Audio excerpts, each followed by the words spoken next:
Okay, നമസ്കാരം. ഇങ്ങനെയല്ലോ ഉഷാറാണ്. ഇതാണ് വേണ്ടത്.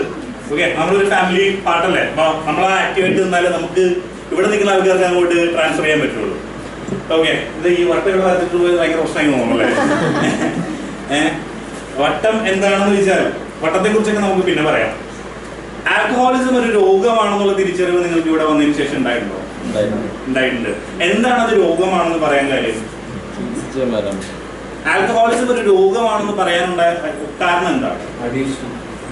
അഡിക്ഷൻ. അത് ആസക്തി എന്ന് പറയുന്നത് വേറൊരു സാധനമാണ്. അത് പലതിനോടും ആകാം ആസക്തി. ഒരു വ്യക്തിയോട് ആസക്തി ഉണ്ടാവാം, ഒരു ചില വസ്തുക്കളോട് ആസക്തി ഉണ്ടാവാം, ഭക്ഷണത്തിനോട് ആസക്തി ഉണ്ടാവാം. ഇപ്പൊ ഏറ്റവും പുതിയതായിട്ട് കുട്ടികളിൽ എന്തുണ്ടായി പോകുന്നുണ്ട്? 2016-18 കാലഘട്ടങ്ങളിൽ ഈ മാനസിക രോഗങ്ങളുടെ കൂടെ മൊബൈൽ അഡിക്ഷൻ അല്ലെങ്കിൽ ഗാഡ്ജറ്റ് അഡിക്ഷൻ എന്ന് പറയുന്ന ഒരു ആസക്തി അല്ലെങ്കിൽ അഡിക്ഷൻ കൂടെ ആഡ് ചെയ്യപ്പെട്ടിട്ടുണ്ട്. അപ്പൊ അഡിക്ഷൻ എന്ന് പറയുന്നത് വേറൊരു പ്രശ്നമാണ്. അത് ഏത് സാധനത്തിനോടും നമുക്ക് ആവാം. മയക്ക് നോക്കിയിരിക്കണ്ട, അത് വരച്ചുതരാം. ഇത്ര നേരമാണ് നോക്കിയിട്ടാണല്ലോ മായിക്കുമ്പോഴേ. ഇതാ മലയാളികളുടെ പ്രശ്നേ. ഓക്കെ, അപ്പോ ആസക്തി എന്ന് പറയുന്നത് വേറെയാണ്. എന്താണ് ആൽക്കഹോളിസം എന്ന് പറയുന്നത്? ഒരു അസുഖമാണെന്ന് പറയുന്നത്. അളവില്ലാതെ അതാണ് അസുഖം. മദ്യാസക്തി അല്ലെങ്കിൽ ആൽക്കഹോളിസം എന്ന് പറയുന്ന അസുഖം നിയന്ത്രിച്ച് കുടിക്കാൻ കഴിയാതെ വരുന്ന അവസ്ഥയാണ് നമ്മൾ എന്ത് പറയാ? ആൽക്കഹോളിസം എന്ന് പറയുന്ന അസുഖം. മദ്യം കഴിക്കുന്ന എല്ലാവർക്കും മദ്യം പ്രശ്നമാകാറുണ്ട്. നമ്മുടെ കൂടെ കുറെ ആൾക്കാർ കഴിക്കുന്നുണ്ട്. എല്ലാവരും ഇതുപോലെ അഡിക്ഷൻ നിർത്തിക്കൊണ്ടിരിക്കുന്നുണ്ടോ? വളരെ കുറച്ച് ആൾക്കാരെ വന്നിരിക്കുന്നുള്ളൂ. അതെന്താ? മദ്യം ചിലർക്ക് മാത്രമേ പ്രശ്നം ആവുന്നുള്ളൂ. നമ്മളുടെ ഇടയിൽ ഈ ഒരു പ്രശ്നം ഉള്ളത് കൊണ്ടാണ് നമ്മൾ മദ്യപാനിയാണ് എന്ന് നമുക്ക് തന്നെ സമ്മതിക്കാൻ ഭയങ്കര പ്രശ്നമുണ്ടാവുക. ഞാനൊരു മദ്യപാനിയാണെന്ന് എനിക്ക് സമ്മതിക്കാനുള്ള പ്രശ്നം എന്താ? എന്റെ ചുറ്റുമുള്ള ആൾക്കാർക്ക് മദ്യം കഴിക്കുന്ന ഒരു പ്രശ്നമില്ല, അവർ നല്ല റെഡി ആയിട്ടൊക്കെ നിൽക്കുന്നുണ്ട്. എന്റെ വിചാരം എന്താ? ഞാനും അതുപോലൊരു വ്യക്തിയാണെന്നാണ് എന്റെ ചിന്ത. മദ്യപാനികൾ 3 തരത്തിലുണ്ട് എന്ന് പറയാം. 3 തരത്തിലുള്ള മദ്യപാനികൾ ഉണ്ടെന്ന് പറയാം. ഏതൊക്കെയാണ്? ഒന്ന് സോഷ്യൽ ഡ്രിങ്കേഴ്സ് എന്ന് പറയും. എന്താ ഈ സോഷ്യൽ ഡ്രിങ്കേഴ്സ് എന്ന് പറഞ്ഞാൽ? രണ്ടെണ്ണം അടിക്കുന്നവര്. ചുരുക്കത്തിൽ പറഞ്ഞാൽ ഏതെങ്കിലുമൊക്കെ ഫംഗ്ഷനിൽ പോയിട്ട് അല്ലെങ്കിൽ ഏതെങ്കിലും ഒരു വിശേഷ ദിവസം വരിക, ഏതെങ്കിലും ഒരു കല്യാണം വരിക, അങ്ങനെയുള്ള സ്ഥലങ്ങളിൽ പോയിട്ട് അല്ലെങ്കിൽ അങ്ങനെയുള്ള സാഹചര്യങ്ങൾ വരുമ്പോൾ മദ്യപിക്കുന്ന ആൾക്കാരെയാണ് നമ്മൾ എന്ത് പറയാ? Social drinkers. വല്ലപ്പോഴും കൂടെ ഒരു എൻജോയ്മെന്റിന് വേണ്ടിയിട്ടോ ഒരു പാർട്ടിക്ക് വേണ്ടിയിട്ടോ ഒരു സുഹൃത്തുക്കളുടെ കൂടെ കഴിക്കുന്നവരെയാണ് നമ്മൾ എന്ത് പറയാ? സോഷ്യൽ ഡ്രിങ്കേഴ്സ് എന്ന് പറയാം. രണ്ടാമത്തെ കാറ്റഗറിയാണ് ബിഞ്ച് ഡ്രിങ്കിങ് എന്ന് പറയുന്നത്. എന്താ ഈ ബിഞ്ച് ഡ്രിങ്കിങ്? ബിഞ്ച് ഡ്രിങ്കിങ് കേട്ടിട്ടുണ്ടോ? ബിഞ്ച് ഡ്രിങ്കിങ് എന്ന് പറഞ്ഞാൽ ഈ പറയുന്ന ആൾക്കാരെ സംബന്ധിച്ചിടത്തോളം അവർ മദ്യപാനികളാണെന്ന് ഒരിക്കലും സമ്മതിച്ചിട്ടില്ല എന്നുള്ളതാണ്. ഒരിക്കൽ മദ്യപിച്ച് തുടങ്ങിയാൽ അതിന്റെ കാലഘട്ടം കുറച്ച് നാളത്തേക്ക് നീണ്ടു നിൽക്കും. ചില ആളുകൾക്ക് അത് 3-4 ദിവസം നീണ്ടു നിൽക്കും, ചില ആളുകൾക്ക് അത് ഒരാഴ്ചക്കാലം നീണ്ടു നിൽക്കും, ചിലർക്കത് മാസങ്ങളോളം നീണ്ടു നിൽക്കും. ഇവർ നിർത്തും. ഇവരെ സംബന്ധിച്ചിടത്തോളം ഇവർ മാനസികമായി പറയുന്നത് എനിക്ക് നിർത്താനുള്ള കഴിവുണ്ട്. ഞാൻ 2 മാസം നിർത്തിയിട്ടില്ലേ, ഞാൻ 4 ആഴ്ച കുടിക്കാതിരുന്നിട്ടില്ലേ, 2 ആഴ്ച ഞാൻ കുടിക്കാതിരുന്നിട്ടില്ലേ, എനിക്ക് മനസ്സ് വിചാരിച്ചു കഴിഞ്ഞാൽ എനിക്ക് നിർത്താൻ സാധിക്കും. പക്ഷെ വീണ്ടും രണ്ടാമതൊന്ന് അടിച്ചു തുടങ്ങിയാൽ പഴയ അവസ്ഥ പോലെ തന്നെ ഈ ഇത് നീണ്ടുപോകും. ഇങ്ങനെയുള്ള ആളുകളെയാണ് നമ്മൾ എന്ത് പറയാ? ബിഞ്ച് ഡ്രിങ്കേഴ്സ് എന്ന് പറയാം. ബിഞ്ച് കഴിച്ചു തുടങ്ങുന്നു. അതായത് ആദ്യം കഴിച്ചു തുടങ്ങുമ്പോഴേക്കും നമ്മൾ 2 പെഗ്ഗിൽ തീർക്കാമെന്ന് വിചാരിച്ച് 2 പെഗ് ഒരു മൂഡിന് വേണ്ടി 2 പെഗ് കഴിക്കാമെന്ന് വിചാരിച്ചാണ് നമ്മൾ കഴിക്കുന്നത്. പക്ഷെ ഈ 2 പെഗ്ഗിൽ നമ്മളെ കൊണ്ട് നിർത്താനായിട്ട് സാധിക്കില്ല. ഈ 2 പെഗ് കൂടി പോകും. പിന്നെ അവർക്ക് നമുക്ക് പിറ്റേ ദിവസം ആകുമ്പോൾ രാവിലെ ഹാങ് ഓവർ വരും. എങ്കിൽ ഹാങ് ഓവർ തീർക്കാൻ ഒരു പെഗ് അടിക്കാന്ന് വിചാരിക്കും. ആ പെഗ് കഴിച്ചു കഴിയുമ്പോഴേക്കും പിന്നെ ആ ദിവസം മുഴുവൻ അടുത്ത കഴിയാകും. അങ്ങനെ ആ കഴിക്കുന്ന സമയം ചിലപ്പോൾ 1 ദിവസത്തേക്കോ 2 ദിവസത്തേക്കോ ചിലപ്പോൾ അത് ഒരാഴ്ചത്തേക്കോ 1 മാസത്തേക്കോ നമ്മളെ ആ മദ്യപാന ശീലം എന്ത് ചെയ്യും? നീണ്ടു നിൽക്കും. ഈ ശബരിമലയ്ക്കൊക്കെ മാലിട്ട് കഴിയുമ്പോഴേക്കും നിർത്തുന്ന ആൾക്കാരില്ലേ, നല്ല മദ്യപാനികളായിരിക്കും. പക്ഷെ മാലിടുക, നോമ്പെടുക്കുക എന്നൊക്കെ പറഞ്ഞാൽ 41 ദിവസം തൊടില്ല. അപ്പൊ നമ്മൾ വിചാരിക്കും നന്നായിരുന്നു. 42ാമത്തെ ദിവസം മല ഇറങ്ങി വന്നു കഴിയുമ്പോൾ പഴയതിലും ഗംഭീരമായി വീണ്ടും തുടങ്ങും. ഈ 41 ദിവസവും മനസ്സിലുള്ള ചിന്ത എന്താണെന്നറിയാവോ? മാല ഊരി കഴിയുമ്പോൾ അടിക്കാം, മാല ഊരി കഴിയുമ്പോൾ പഴയ പോലെ നല്ല ഉഷാറായി വീണ്ടും തുടങ്ങാമെന്നുള്ള ചിന്ത. ഇതിനെയാണ് നമ്മൾ ബിഞ്ച് ഡ്രിങ്കിങ് എന്ന് പറയുന്നത്. മൂന്നാമത്തെ കാറ്റഗറിയാണ് ക്രോണിക് ആൽക്കഹോളിക്സ് അല്ലെങ്കിൽ ക്രോണിക് ഡ്രിങ്കിങ് എന്ന് പറയുന്നത്. എന്താണ് ഈ ക്രോണിക് ആൽക്കഹോളിക്സ് എന്ന് പറഞ്ഞാൽ? ഒരാളുടെ ദൈനംദിന ജീവിതത്തിൽ ചെയ്യേണ്ട കാര്യങ്ങൾ ചെയ്യണമെന്നുണ്ടെങ്കിൽ അദ്ദേഹത്തിന് മദ്യത്തിന്റെ ബലം ആവശ്യമുള്ള അവസ്ഥ വരികയാണെങ്കിൽ അവരെയാണ് നമ്മൾ എന്ത് പറയാ? ക്രോണിക് ആൽക്കഹോളിക്സ് എന്ന് പറയാം. ഇതിന് നമ്മൾ ഈ പറയാ ചാർജ് ചെയ്യാന്നൊക്കെ പറയും. മദ്യപാനികളുടെ ഭാഷയിൽ ചാർജ് ചെയ്യാന്നൊക്കെ പറയും. രാവിലെ ഒരു പെഗ് അടിക്കും, അതിന്റെ തരിപ്പങ്ങ് മെല്ലെ കുറയുമ്പോഴേക്കും അടുത്തതടിക്കും. ശരീരത്തിന് അല്ലെങ്കിൽ നമ്മുടെ ബ്ലഡിൽ നിന്ന് ആൽക്കഹോളിന്റെ അളവ് ഒരു രീതിയിലും കുറയാൻ നമ്മൾ എന്ത് ചെയ്യില്ല? സമ്മതിക്കില്ല. ഇങ്ങനെയുള്ള ആളുകളെയാണ് നമ്മൾ എന്ത് പറയാ? ക്രോണിക് ആൽക്കഹോളിക്സ് എന്ന് പറയാം. ഇതിന്റെ സൈക്കോളജിക്കൽ ആയിട്ടുള്ള വശങ്ങൾ വേറെയാണ്. ഇനി ഈ മൂന്ന് സാധനങ്ങൾ കേട്ടല്ലോ. എന്താണ്? Social drinking, ബിഞ്ച് drinking, chronic alcoholic. ഇതിൽ ഏതാ അപകടം? ക്രോണിക്. കേൾക്കുമ്പോൾ ക്രോണിക് ആണ് അപകടം എന്ന് തോന്നുമെങ്കിൽ പോലും ബിഞ്ച് ഡ്രിങ്കിങ് ആണ് ഏറ്റവും അപകടകരമായ കാര്യം. കാരണം ബിഞ്ച് ഡ്രിങ്കിങ് ഉള്ള ഒരാളെ സംബന്ധിച്ചിടത്തോളം അദ്ദേഹം മദ്യപാനിയാണെന്നും എനിക്ക് മദ്യപാന അസുഖമുണ്ടെന്നും ഒരു രീതിയിലും സമ്മതിച്ചു തരില്ല. കാരണം ഇയാളുടെ കയ്യിൽ 2 മാസം നിർത്തിയതിന്റെയും 2 ആഴ്ച നിർത്തിയതിന്റെയും 3 മാസം കഴിക്കാതിരുന്നതിന്റെയും 1 വർഷം കഴിക്കാതിരുന്നതിന്റെയൊക്കെ കണക്കുകൾ ഉണ്ടാകും. പക്ഷെ ഇദ്ദേഹത്തെ സംബന്ധിച്ചിടത്തോളം ഒരു തുള്ളി മദ്യം ശരീരത്തിൽ ചെന്ന് കഴിഞ്ഞാൽ ശരീരവും മനസ്സും വീണ്ടും എന്ത് ചോദിച്ചുകൊണ്ടിരിക്കും? മദ്യം ചോദിച്ചുകൊണ്ടേയിരിക്കും. എപ്പോഴാ നിർത്തുക? ഒന്നെങ്കിൽ ശാരീരികമായ പ്രശ്നങ്ങൾ അയാൾക്കുണ്ടാവണം, ഇല്ലെങ്കിൽ മാനസികമായ പ്രശ്നങ്ങൾ വരണം, സാമൂഹികമായ പ്രശ്നങ്ങൾ വരണം, അല്ലെങ്കിൽ കുടുംബത്തിൽ എന്തെങ്കിലും പ്രശ്നങ്ങൾ വരണം. ഈ പ്രശ്നങ്ങൾ എന്തെങ്കിലും വരുമ്പോൾ അദ്ദേഹം മെല്ലെ എന്ത് ചെയ്യും? നിർത്തി കുറച്ച് കഴിയുമ്പോഴേക്കും വീണ്ടും എന്ത് ചെയ്യും? തുടങ്ങും. ഇങ്ങനെയുള്ള ആളുകൾക്കാണ് ശരിക്കും ഡി അഡിക്ഷൻ ട്രീറ്റ്മെന്റ് ആവശ്യം. ഈ കൂട്ടത്തിൽ ബിഞ്ച് ഡ്രിങ്കേഴ്സ് ആയിട്ട് എത്ര പേരുണ്ട്?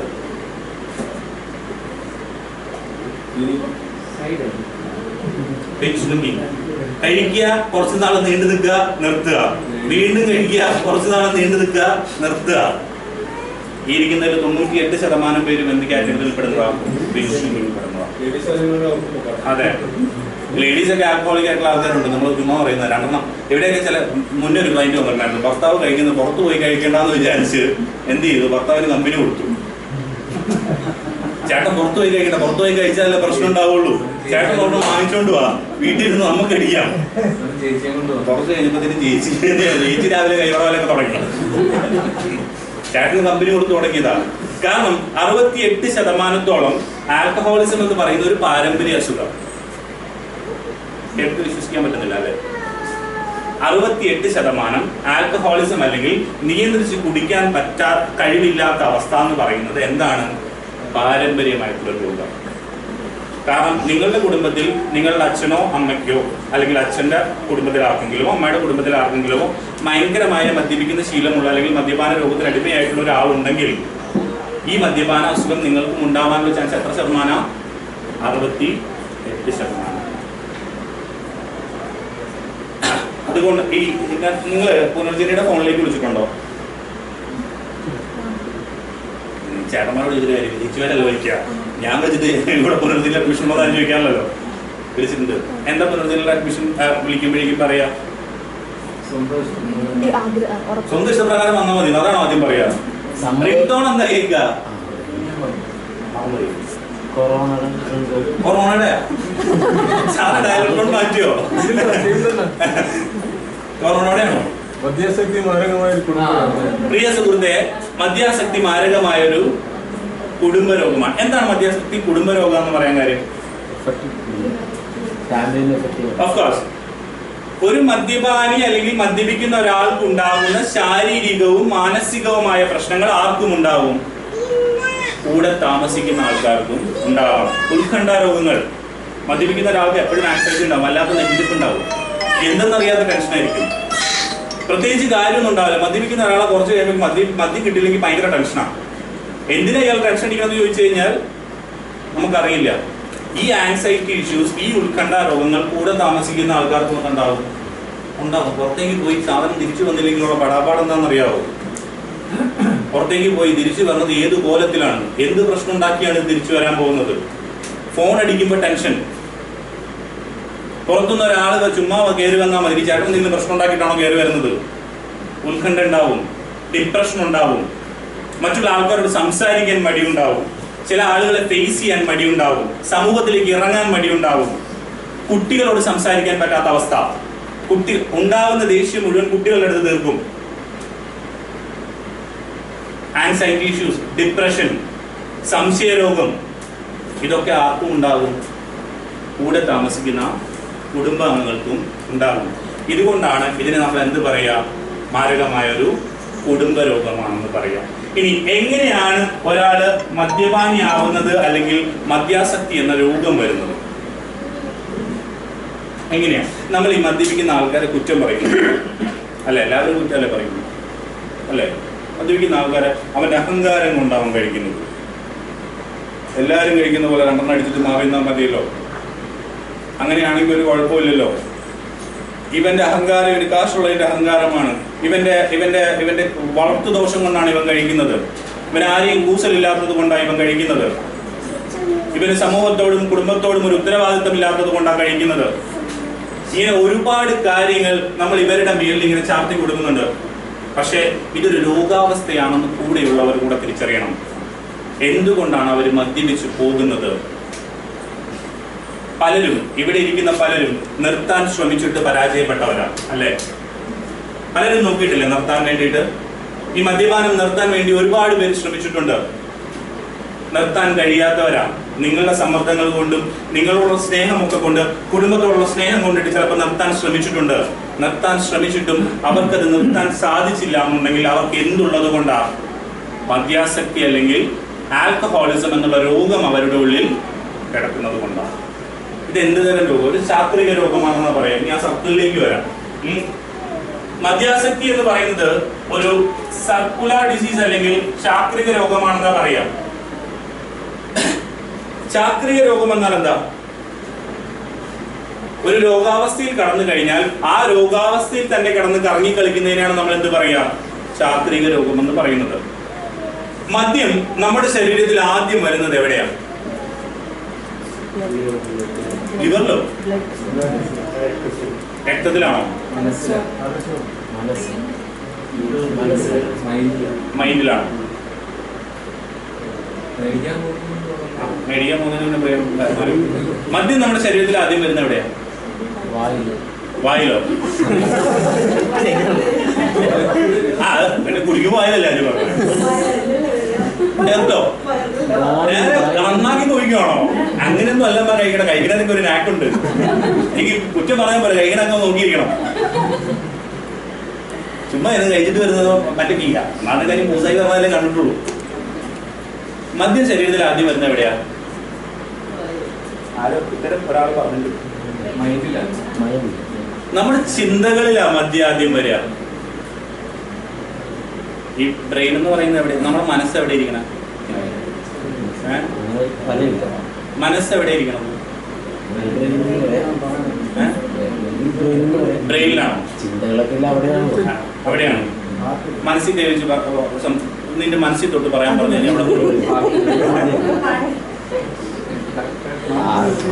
അവിടെ ഇതെവിടെ ഇരിക്കണം മനസ്സ് എവിടെ ഇരിക്കണം എന്ന് ചോദിച്ചു കഴിഞ്ഞാൽ അതിന് പ്രത്യേകിച്ച് ആർക്കും പറയാൻ പറ്റില്ല. പക്ഷെ ഒരു കാര്യമുണ്ട്, ഇത് ശരീരത്തിൽ എവിടെയോ തന്നെയാണല്ലോ. മനസ്സ് എന്ന് പറയുന്ന സാധനം നമ്മുടെ ശരീരത്തിൽ എവിടെയോ തന്നെയാണെന്ന് ഉറപ്പാണല്ലോ. പുറത്തൊന്നുള്ള സാധനമൊന്നും അല്ലല്ലോ, ശരീരത്തിൽ എവിടെയോ തന്നെയാണ്. ശരീരത്തിന് എന്തെങ്കിലും അസുഖം വന്നാൽ നമ്മൾ ചികിത്സിക്കുമോ? ശരീരത്തിന് എന്തെങ്കിലും അസുഖം വന്നാൽ നമ്മൾ ചികിത്സിക്കുമോ? എന്തെങ്കിലും നാണക്കേട് നമ്മൾ കാണിക്കാറുണ്ടോ? ഈ ആൽക്കഹോളിസം എന്ന് പറയുന്നത് മാനസികമായി നമുക്കുണ്ടാകുന്ന ഒരു പ്രശ്നമാണ്. അതിന് ചികിത്സ എടുത്തുകൊണ്ട് എന്തെങ്കിലും നാണക്കേടുണ്ടോ? അതാദ്യം മനസ്സിലാക്കുക. ഇതിന് ചികിത്സ എടുത്തുകൊണ്ട് ഒരു നാണക്കേട് വിചാരിക്കേണ്ട. ഡിഅഡിക്ഷൻ ട്രീറ്റ്മെന്റ് പോയിട്ടുണ്ട്. ഞാൻ മദ്യപാനം നിർത്തിയ ആളാണെന്ന് അഭിമാനത്തോടു കൂടെ പറയാം. കാരണം എന്റെ ആരോഗ്യം സംരക്ഷിക്കുന്ന കാര്യമാണ് ഞാൻ ചെയ്തത്. ഒരു രീതിയിൽ ഇവിടെ പലരും റിസോർട്ടിൽ വന്ന് കിടക്കണം പറഞ്ഞിട്ട് വീട്ടിലെ നാട്ടിലൊക്കെ വിളിച്ച് പറയണം. ഫ്രണ്ടിൽ ഡാമിന്റെ ഫോട്ടോ, ഇവിടുത്തെ വാർത്ത ശില്പത്തിന്റെ ഫോട്ടോ, റിസോർട്ട്. ഒരു നാണക്കേട് വിചാരിക്കേണ്ട. ഡിഅഡിക്ഷൻ സെന്ററിലാണ്, ഡിഅഡിക്ഷനിലാണോ ധൈര്യമായിട്ട് പോകുന്നത്. ഓക്കെ, മദ്യം ആദ്യം നമ്മുടെ എവിടെയാ വരിക? മനസ്സല്ലെങ്കിൽ ചിന്തകളിലാ വരിക. ഈ ചിന്തകളിൽ എപ്പോഴൊക്കെയാ മദ്യം വരണത്? സന്തോഷം വരുമ്പോ മദ്യത്തെ കുറിച്ച് ചിന്തിക്കും. സങ്കടം വരുമ്പോൾ മദ്യത്തെക്കുറിച്ച് ചിന്തിക്കും. ദേഷ്യം വരുമ്പോൾ മദ്യത്തെക്കുറിച്ച് ചിന്തിക്കും. സാമ്പത്തികമായ പ്രശ്നങ്ങൾ വരുമ്പോൾ മദ്യത്തെക്കുറിച്ച് ചിന്തിക്കും. ഇനി അതൊന്നുമില്ലാത്ത ആൾക്കാരാണെങ്കിൽ ഇത് കാണുമ്പോൾ രണ്ടെണ്ണം അടിക്കുന്നതിനെ കുറിച്ച് ചിന്തിക്കും. ഒരു ചിന്ത ഉണ്ടാവില്ല. ഫോൺ വഴിയായിരിക്കും കൂട്ടുകാരാണെങ്കിലും രണ്ടെണ്ണം അടിക്കുന്നത്, കാണുന്നതോ വിളിക്കുന്നതോ. കുപ്പി കാണുമ്പോൾ ഒരു വല്ലാത്ത രണ്ടെണ്ണം അടിച്ചാലോ എന്നുള്ള ചിന്തയാണ് ഇവിടെ വരിക, ആദ്യം വരുന്നത്. മദ്യം ഒരിക്കലും നിങ്ങളുടെ ശരീരത്തിൽ നേരെ ബ്ലഡിലേക്കൊന്നുള്ള ആദ്യം വരുന്നത് എവിടെയാ? മനസ്സിലാ. ഒരു രീതിയിലും എഫക്റ്റ് ചെയ്യാത്ത, നിങ്ങളെ ശാരീരികമായി ഒരു രീതിയിലും ഹാം ചെയ്യാത്ത ഒരു സ്ഥലത്താണ് മദ്യം വരുന്നത്. ആദ്യം എവിടെയാ? നിങ്ങളുടെ ചിന്തകൾ. അതായത് ആൽക്കഹോളിസം അല്ലെങ്കിൽ ഡി അഡിക്ഷൻ ട്രീറ്റ്മെന്റിന് മരുന്ന് വേണ്ടാന്ന് ഇവിടെ തെളിയിക്കുന്നതിന്റെ കാര്യം എന്താണെന്നറിയാമോ? ചിന്തകളിൽ നിന്ന് മദ്യം മാറിയാൽ മദ്യപാനാസുഖം മാറും. 21 ദിവസത്തെ കണക്ക് എന്താണെന്നറിയാവോ? ബോഡിയുടെ സെല്ലുകൾ റീബിൽഡ് ചെയ്യാൻ എടുക്കുന്ന ദിവസമാണെന്ത്? 21 ദിവസം. കോഴിമുട്ട വിരിയാൻ എടുക്കുന്ന ദിവസം. നമ്മുടെ ശരീരത്തിലെ സെല്ലുകൾ പുതിയതായി ഉണ്ടാവാൻ എടുക്കുന്ന സമയമാണ് എത്ര? 21 ദിവസം. പുതിയതായി ഉണ്ടായ കോശങ്ങൾക്ക്, ശരീരത്തിലുണ്ടായ കോശങ്ങൾക്ക് മദ്യത്തിനെ അറിയില്ല. നിങ്ങളുടെ ശരീരത്തിൽ പുതിയതായി ഉണ്ടായ കോശങ്ങൾക്ക് മദ്യത്തിനെ അറിയില്ല. മദ്യത്തിനെ അറിയാവുന്ന ഒരാൾ മാത്രമേ നിങ്ങളുടെ കൂടെ ഇവിടുന്ന് ഇറങ്ങി പോകുമ്പോൾ ഉണ്ടാവുള്ളൂ. ആരാ? നിങ്ങളുടെ ചിന്തകൾ. അല്ലെങ്കിൽ മനസ്സിന് മാത്രമേ എന്തറിയാൻ പറ്റുള്ളൂ? മദ്യം അറിയാൻ പറ്റുള്ളൂ. സോ ആദ്യം എവിടെയാണ് മദ്യം വരുന്നതെന്ന് പറഞ്ഞത്? ചിന്ത. ചിന്തിച്ചു കഴിഞ്ഞാൽ എന്താ ചെയ്യാ?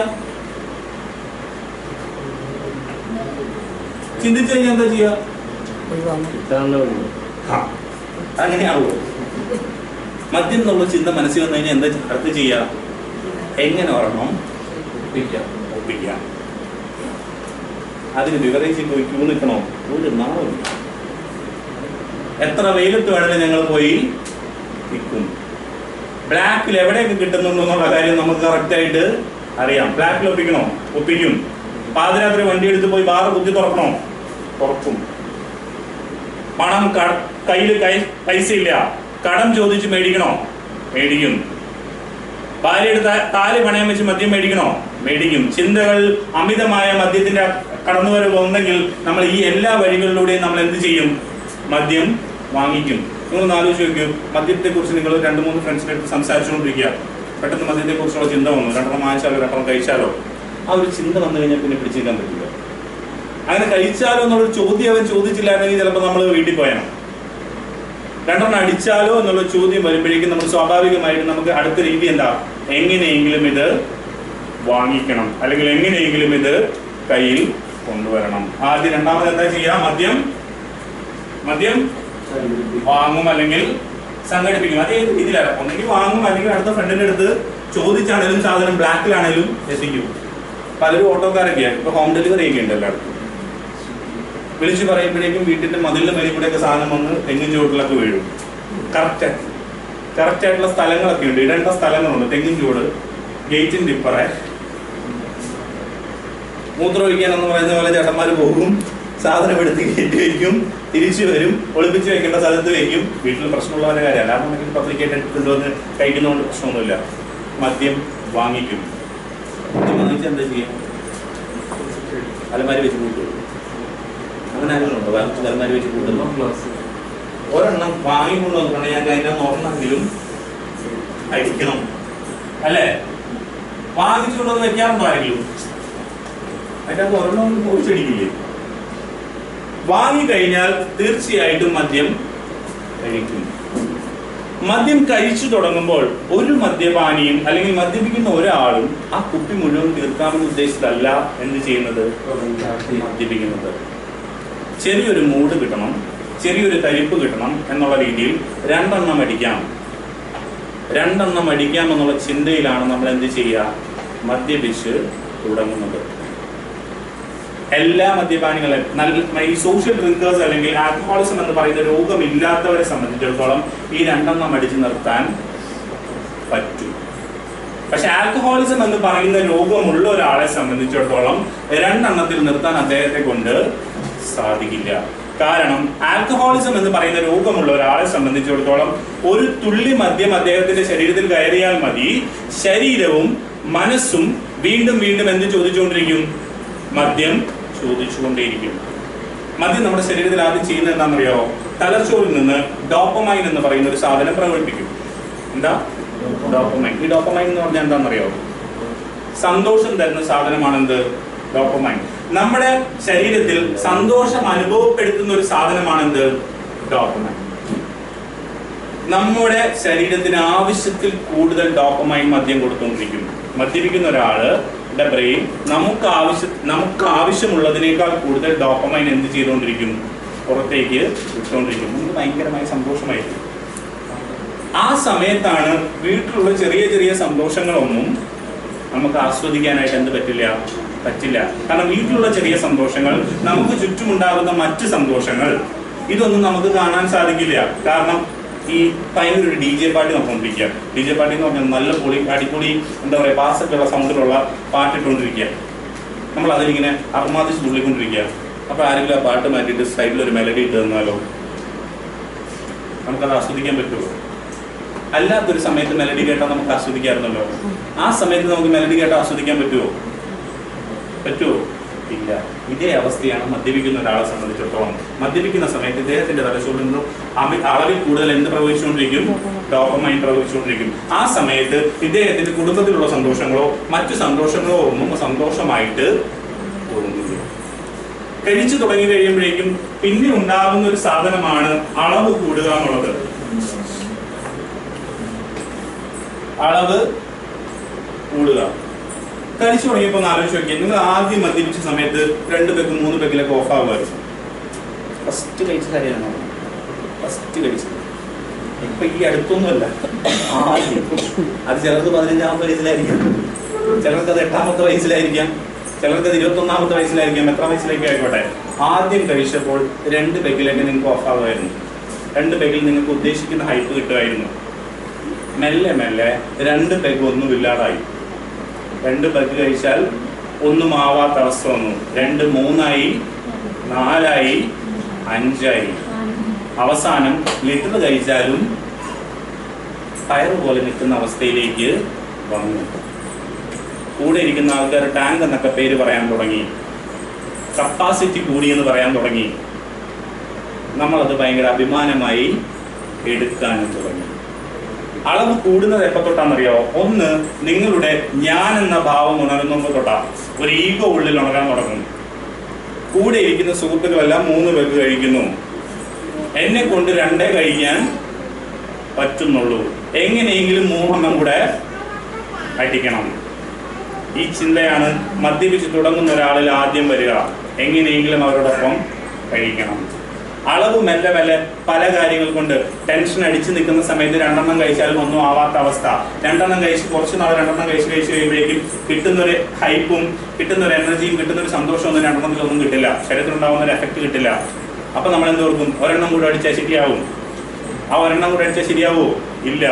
അളവ് കൂടി കൂടി വരും. ഈ അളവ് കൂടുന്നത് ആരും അറിയില്ല.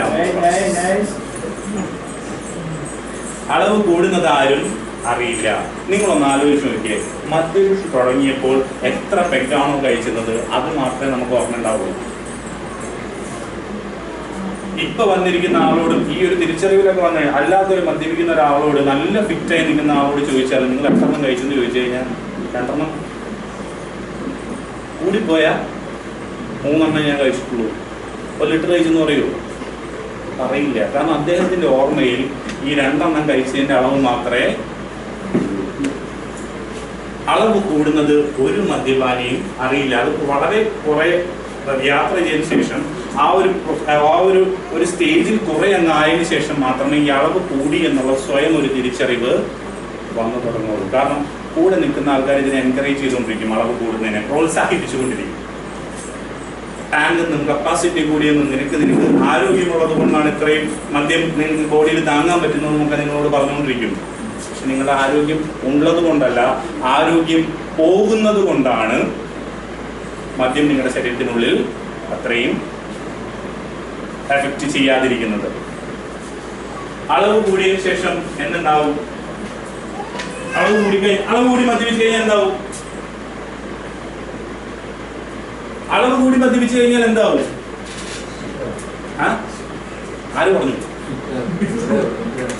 ഫിറ്റ് ആവും. എന്താ ഈ ഫിറ്റ് ആവുക എന്ന് പറഞ്ഞാൽ? ബോധം കിട്ടും, അതോട് ഫിറ്റ് ആവുക എന്ന് പറയാം. ഫിസിക്കലി ഫിറ്റ് ആണെന്ന് പറഞ്ഞാൽ എന്താ അർത്ഥം? എല്ലാം ബോഡി നല്ല ഇതാണ്. നമ്മൾ മെന്റലി ഫിറ്റ് ആണെന്ന് പറഞ്ഞാലോ?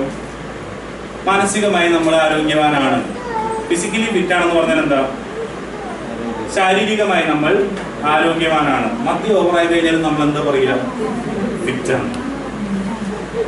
അപ്പൊ ആ ഫിറ്റിന്റെ അർത്ഥം എന്താ? രണ്ടിനും രണ്ടർത്ഥമല്ല, ഒരേ അർത്ഥം തന്നെയാണ്.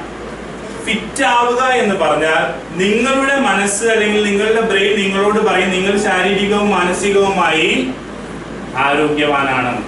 മദ്യപിച്ചിരിക്കുന്ന ഒരാളെ എവിടെയെങ്കിലും നമുക്ക് പിടിച്ചെടുക്കാൻ പറ്റുമോ? പിടിച്ചെടുക്കാൻ പറ്റുമോ? നടക്കാൻ ഇവിടെ ഭിത്തിയുണ്ടെങ്കിൽ ഈ ഭിത്തിയെ തട്ടി അപ്പുറത്തെ ഭിത്തിയെ തട്ടിയായിരിക്കും അവിടെ ചെല്ലുക. എന്നാലും പറയുന്നത് എന്തായിരിക്കും?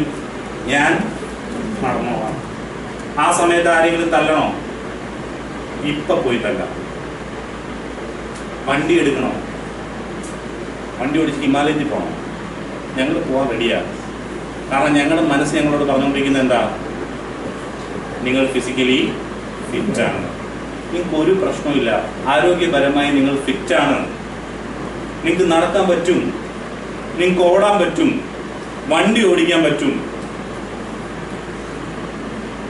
ഈ വണ്ടി ഓടിക്കാൻ പറ്റുന്നത് വണ്ടിയുടെ കണക്ക് കഥയൊക്കെ പറഞ്ഞു കഴിഞ്ഞാൽ രസമാണ്. ആക്സിഡന്റ് പറ്റാത്ത ആരെങ്കിലും ഒരാളുണ്ടോ? ആക്സിഡന്റ് പറ്റാത്ത ആരെങ്കിലും ഉണ്ടോ? ഭാഗ്യം.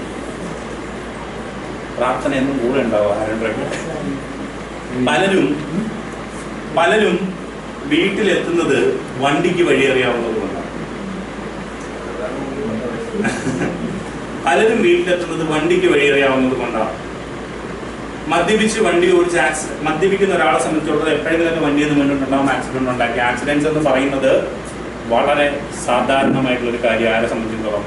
ഒരു മദ്യപാനിയെ സംബന്ധിച്ചിടത്തോളം. കാരണം ഇയാളുടെ മനസ്സ് മദ്യപിച്ചതിന് ശേഷം പറഞ്ഞുകൊണ്ടിരിക്കും എന്താണ്? നീ ഫിസിക്കലി ഫിറ്റാണ്, നീ വണ്ടി എടുത്തോളൂ, നിനക്ക് ഒരു പ്രശ്നവും ഉണ്ടാവില്ല, നീ നേരത്തേക്കാളും ആരോഗ്യവാനാണ്, നീ വണ്ടി എടുത്തോ, നിനക്ക് വണ്ടി എടുത്ത് സ്പീഡിൽ പോകാനുള്ള കഴിവുണ്ട്. ആര് പറയും? മദ്യത്തിന്റെ എഫക്റ്റിൽ നിന്ന് തലച്ചോറ് നിങ്ങളോട് പറഞ്ഞുകൊണ്ടിരിക്കും. ഇതിനെയാണ് നിങ്ങൾ പറയുന്നത് അടിച്ച് ഫിറ്റാണ്. രണ്ടിനും ഒരേ അർത്ഥം തന്നെയാണ്. മറ്റത് ശാരീരികമായ ഫിറ്റ് ആണെന്നുണ്ടെങ്കിൽ ഇത് മനസ്സ് നിങ്ങളോട് കബളിപ്പിക്കുന്ന പറച്ചിലാണെന്ത്? നിങ്ങൾ ശാരീരികമായി ഫിറ്റാണ്. ഈ ഫിറ്റായി കഴിയുമ്പോഴേക്കും പിന്നെന്തുണ്ടാവുക? ഫിറ്റായി കഴിയുമ്പോൾ എഴുതിയില്ലല്ലേ? ഫിറ്റ് ഫിറ്റായി കഴിയുമ്പോൾ എന്താ സംഭവിക്കാം? ഓഫ് ആവും. ഫിറ്റായി കഴിയുമ്പോൾ അടുത്ത ഓഫ് ആവുക എന്നുള്ളതാണല്ലോ. ഈ ഓഫ് ആവാൻ ഫിറ്റായി കഴിയുമ്പോഴേക്കും നമുക്ക് ബോധം നഷ്ടപ്പെട്ടു പോകും എല്ലാ രീതിയിലും. ഈ ഓഫ് ആവുക എന്ന് പറയുന്നത് ഫിറ്റായി കഴിയുമ്പോഴേക്കും ഉണ്ടാകുന്ന പ്രശ്നം എന്ന് പറഞ്ഞാൽ വീട്ടിലും സമൂഹത്തിലുമൊക്കെ ഒരുപാട് പ്രശ്നങ്ങൾ ഉണ്ടാവാനുണ്ട്. സാമൂഹികവും ഫാമിലിപരമായും സാമ്പത്തികമായും മാനസികമായും ഒക്കെ പ്രശ്നങ്ങൾ ഉണ്ടാവാൻ തുടങ്ങും. മദ്യപിക്കുന്ന ഒരാളുടെ കൂടെ താമസിക്കുക എന്ന് പറയുന്നത് ഭയങ്കര ബുദ്ധിമുട്ടുള്ള കാര്യമാണ്. രാത്രി കിടക്കുമ്പോൾ അയ്യോ പൊത്തോന്ന് പറഞ്ഞ് കിടന്ന് കാറും. ഇതെന്നതാ കിടന്ന് കാറെന്ന് ചോദിച്ചാൽ നമുക്ക് വലിയ പിടുത്തൊന്നും ഉണ്ടാവില്ല. കുറെ നേരം ശ്രദ്ധിച്ചിട്ട് നോക്കും എന്താ പറയണമെന്ന് അറിയാൻ വേണ്ടി. എന്താ പറയുന്നതിന് നമുക്ക് തന്നെ അറിയാൻ പറ്റില്ല. വെറുതെ കിടന്ന് കരയുന്ന ആൾക്കാരുണ്ട്. മദ്യപിച്ച് കഴിയുമ്പോഴേക്കും പലർക്കും പല രീതിയിലാണ്. വെറുതെ കിടന്ന് കരയുക, വെറുതെ ഉറക്കെ ചിരിക്കുക, വളരെ വ്യത്യസ്തമായി പച്ച തെറി വിളിച്ചു പറയുക. ആ സമയത്ത് കിടന്ന് തെറി ഒന്ന് വിളിച്ചു പറയും. പിള്ളേർക്ക് പത്രങ്ങളുണ്ട്, അവരൊന്നും കേൾക്കുക നമ്മൾ ശ്രദ്ധിക്കുന്നില്ലല്ലോ. പിന്നെ തുണി പറിച്ചിടുക. ഹോളിൽ തന്നെ ഞാൻ ഇവിടെ പലരെയും കണ്ടിട്ടുണ്ട്. പ്രായപൂർത്തിയായ പെൺമക്കളുള്ള വീട്ടില് മദ്യപിച്ച് വന്ന് ഹോളിൽ നഗ്നരായി കിടക്കുന്ന മാതാപിതാക്കളുണ്ട്. മാതാപിതാക്കളല്ല, മദ്യപിച്ച് വരുന്ന പിതാക്കന്മാരുണ്ട്. ഇവരിത് അറിഞ്ഞുകൊണ്ട് ചെയ്യുന്നതാണോ? ഇങ്ങനെയുള്ള കുറെ പ്രശ്നങ്ങൾ ഉണ്ടായി കഴിയുമ്പോൾ, അവർക്ക് ആരോഗ്യപരമായ പ്രശ്നങ്ങൾ ഉണ്ടായി കഴിയുമ്പോൾ, സാമൂഹികപരമായ പ്രശ്നങ്ങൾ ഉണ്ടായി കഴിയുമ്പോൾ, ഫാമിലിപരമായ പ്രശ്നങ്ങൾ ഉണ്ടായി കഴിയുമ്പോൾ ഇയാൾ എന്ത് ചെയ്യും? മദ്യപാനം നിർത്താനായി ശ്രമിക്കും. എല്ലാവരും ചെയ്തിട്ടുള്ള കാര്യമാണ്. മദ്യപാനം നിർത്താൻ ശ്രമിക്കും.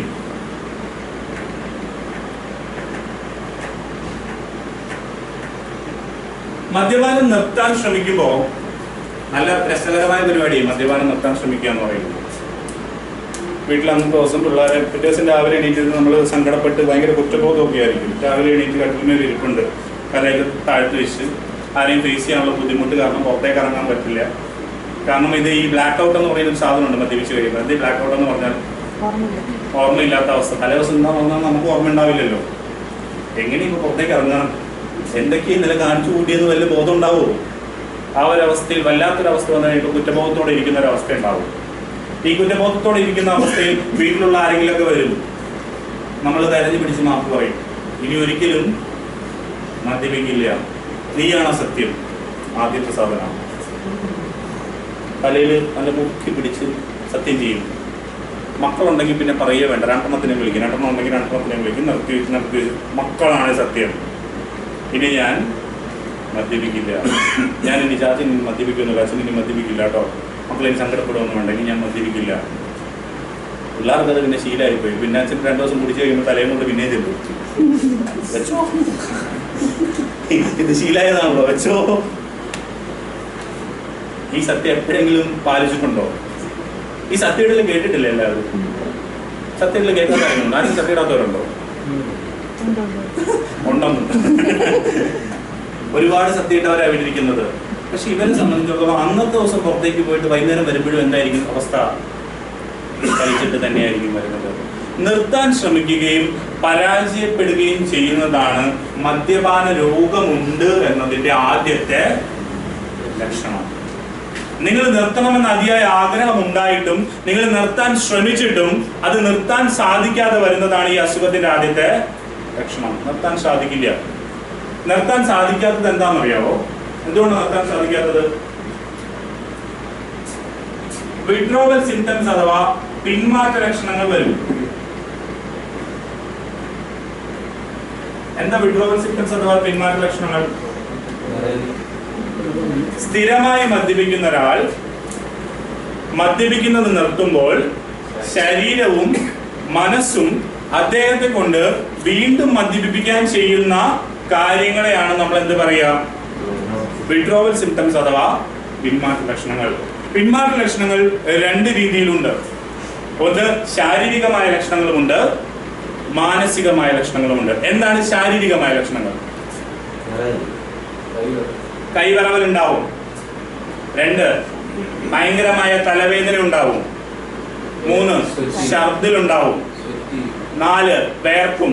ശരീരത്തിൽ നിന്ന് ഭയങ്കരമായി ചൂട് വരുന്നത് പോലെ അനുഭവപ്പെടും. കണ്ണിലൂടെ ചൂട് പോകുന്നത് പോലെ അനുഭവപ്പെടും. മസിൽ പെയിൻസ് ഉണ്ടാവും. ഭയങ്കരമായ വേദന ശരീരത്തിൽ ഉണ്ടാവും. ഇതൊക്കെ ശാരീരികമായി. പിന്നെ ഏറ്റവും ഭയാനകമായ സീഷർ ഉണ്ടാവും. സീഷർ എന്താ? ഫിക്സ് ഉണ്ടാവും. ഫിക്സ് എന്ന് പറഞ്ഞാൽ എന്താ? ചുഴലി അല്ലെങ്കിൽ അപസ്മാരം. ചുഴലി കുറച്ചങ്ങോട്ട് വരുമ്പോഴാണ് അപസ്മാരമാവുക. സ്ഥിരമായി ചുഴലി വന്നുകൊണ്ടിരിക്കുന്നതിനാണ് നമ്മൾ എന്ത് പറയുക? അപസ്മാരം എന്ന് പറയും. ചുഴലി വരും. ഒരാളുടെ മരണത്തിന് വരെ കാരണമാകുന്ന ഒരു സാധനമാണ് എന്ത്? ഫിക്സ് വരിക. കറക്റ്റ് രീതിയിൽ നമുക്ക് ചിലപ്പോൾ ആ സമയത്ത് അറ്റൻഡ് ചെയ്യാൻ പറ്റിയില്ലെങ്കിൽ അയാൾക്ക് എന്തുവരെ സംഭവിക്കാം? മരണം വരെ സംഭവിക്കാം. ഇതൊക്കെ ശാരീരികമായി ഉണ്ടാകുന്ന പിന്മാറ്റ ലക്ഷണങ്ങളാണ്. മാനസികമായ എന്തൊക്കെ ലക്ഷണങ്ങൾ ഉണ്ടാവും? മെമ്മറി പ്രോബ്ലം വിഡ്രോവൽ സിംറ്റം അല്ലാതെ മദ്യപാനത്തോട് ചേർന്നിട്ടുള്ള സാധനം തന്നെയാണ്. മദ്യപാനം എന്ന് പറയുന്നത് തലച്ചോറിനെ പറ്റിക്കുന്ന പരിപാടിയാണ്. തലച്ചോറ് നമ്മുടെ ശരീരവുമായിട്ടുള്ള കണക്ഷൻ മൊത്തം എന്ത് ചെയ്യും? നമ്മൾ കട്ട് ചെയ്ത് കളയും. മദ്യത്തിന് പുറത്ത് തന്നെ എഴുതുന്നുണ്ട് മദ്യപാനം ആരോഗ്യത്തിന് ഹാനികരം. ബോധം വിവരമുള്ളവൻ കഴിക്കൂ. ബോധമുള്ളവൻ മദ്യം ഒരു ആരോഗ്യത്തിന് ഹാനികരമാണെന്ന് പറഞ്ഞ് വിഷം കൊണ്ട് ഫ്രണ്ടിൽ വെച്ച് കഴിഞ്ഞാൽ ബോധമുള്ളവൻ എടുത്ത് കഴിക്കുമോ? ഇല്ല. മദ്യം എന്ന് പറയുന്ന സാധനം ആദ്യം കഴിക്കുമ്പോൾ തന്നെ ഫ്രണ്ടൽ ലോബ് എന്ന് പറയുന്നത് നമ്മുടെ ബ്രെയിനിന്റെ ഒരു പാർട്ടുണ്ട്. നമ്മുടെ യുക്തിപരമായി ചിന്തിക്കാൻ കഴിവുള്ള ഏരിയയാണെന്ത്? ഈ ഫ്രണ്ടൽ ലോബ്. യുക്തിപരമായ തീരുമാനങ്ങൾ എടുക്കാൻ ഒരു മനുഷ്യനെ കഴിവാക്കുന്ന ഒന്നാണ് ഈ ഫ്രണ്ടൽ ലോബ്. മദ്യപിക്കുന്ന ഒരാളെ സംബന്ധിച്ചിടത്തോളം മദ്യം ചെല്ലുമ്പോൾ ആദ്യം എന്ത് കട്ട് ചെയ്ത് കളയും? ഫ്രണ്ടൽ ലോബുമായിട്ടുള്ള കണക്ഷൻ കട്ട് ചെയ്ത് കളയും. യുക്തിപരമായ തീരുമാനങ്ങൾ എടുക്കാൻ അദ്ദേഹത്തെ കൊണ്ട് പിന്നെ പറ്റില്ല. അയാൾക്ക് ഇതറിയാം, ശാരീരികമായ പ്രശ്നം ഉണ്ടാക്കും, എനിക്ക് മാനസികമായ പ്രശ്നം ഉണ്ടാക്കും, ഞാൻ ഫിറ്റായ പ്രശ്നമാണ്, ഇതൊക്കെ അറിയാം. എന്നാൽ പോലും തീരുമാനമെടുക്കാനുള്ള കഴിവിനെ എന്ത് ചെയ്യും? ഫ്രണ്ടൽ ലോബ് കട്ട് ചെയ്ത് കളയും. മാനസികമായ പിന്മാറ്റ ലക്ഷണങ്ങൾ ആദ്യത്തേതാണ് ഉറക്കക്കുറവ് വരിക എന്നുള്ളത്. ഉറക്കം വരുന്നുണ്ടോ? സമയം ഇത്രത്തോളമായി, ഞാൻ പെട്ടെന്ന് കേട്ടോ.